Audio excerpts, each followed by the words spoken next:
Om Swastiastu, berjumpa lagi dengan saya di channel ini. Kali ini saya akan mengajak sahabat-sahabat untuk melihat bagaimana caranya membuat bangunan Balai Bali Saka 8. Balai Bali Saka 8 merupakan balai adat di mana fungsinya sebagai balai serbaguna bisa digunakan pada saat melakukan upacara manusianya seperti potong gigi, pawiwahan, dan juga bisa digunakan sebagai tempat pitrayatnya, yakni sebagai tempat menyelenggarakan pengabenan atau penyekahan.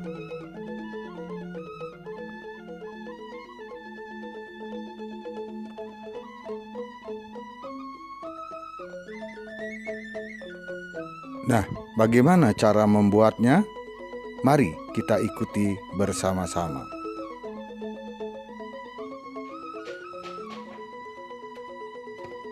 Pertama-tama kita harus membuat goplang untuk membuat ukuran berapa pondasi yang kita akan buat, disesuaikan dengan rangka bangunan yang sudah jadi, yang kita bikin sebelumnya atau kita beli yang sudah jadi di toko-toko yang menjual bangunan Bali.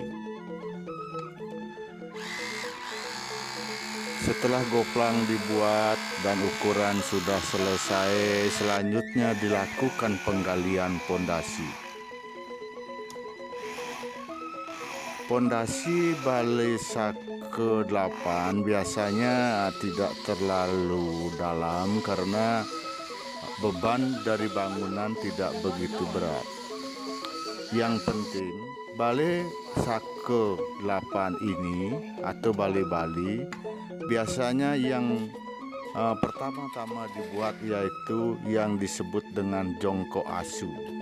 Jongkok asu di mana nanti letak pondasi daripada tiang daripada balai itu. Sedangkan yang di luarnya, setiap sudut biasanya juga diisi dengan cakar ayam untuk pondasi batarannya.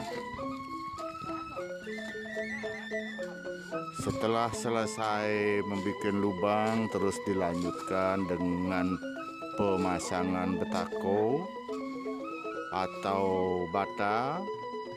Nah, setelah itu lalu kita cor semua penulangan besi-besi, kita rapikan, dan setelah rapi kita pasangi papan, lalu kita cor seperti layaknya kita mengecor bangunan bertingkat agar pondasi bangunan kita tetap kuat.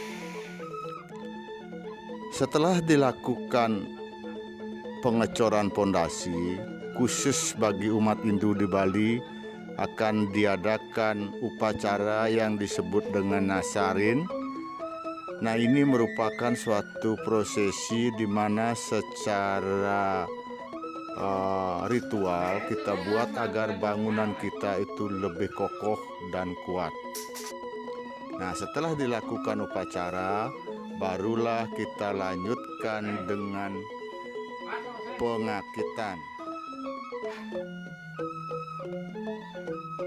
Semua sendi kita tandai, kita isi as agar gampang untuk memasangnya.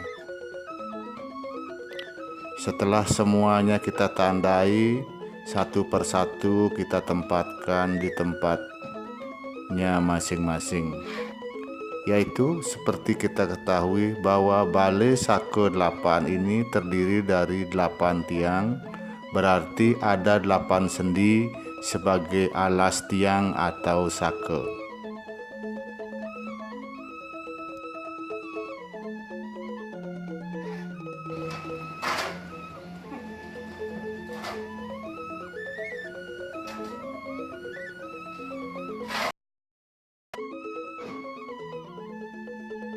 Ini namanya canggah uang. Kita pasang ke bagian saka atau bagian tiang. Kemudian kita paku dengan paku yang terbuat dari bambu yang disebut dengan pacol. Kelebihan paku ini sewaktu-waktu gampang untuk membukanya. Terus dilanjutkan dengan pemasangan semua elemen yang sudah ada, mulai dari kincut, canggahuang, terus dilanjutkan dengan penyetelan mayeng. Mohon bantu subscribe dan bunyikan loncengnya. Suksma.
Demikianlah cara membuat bangunan Bali Sake 8 atau Sake Kutus, atau sering juga disebut dengan sekulu. Mudah-mudahan ada manfaatnya. Akhir kata, saya mohon maaf kalau ada yang salah. Om Santi, Santi, Santi. Om.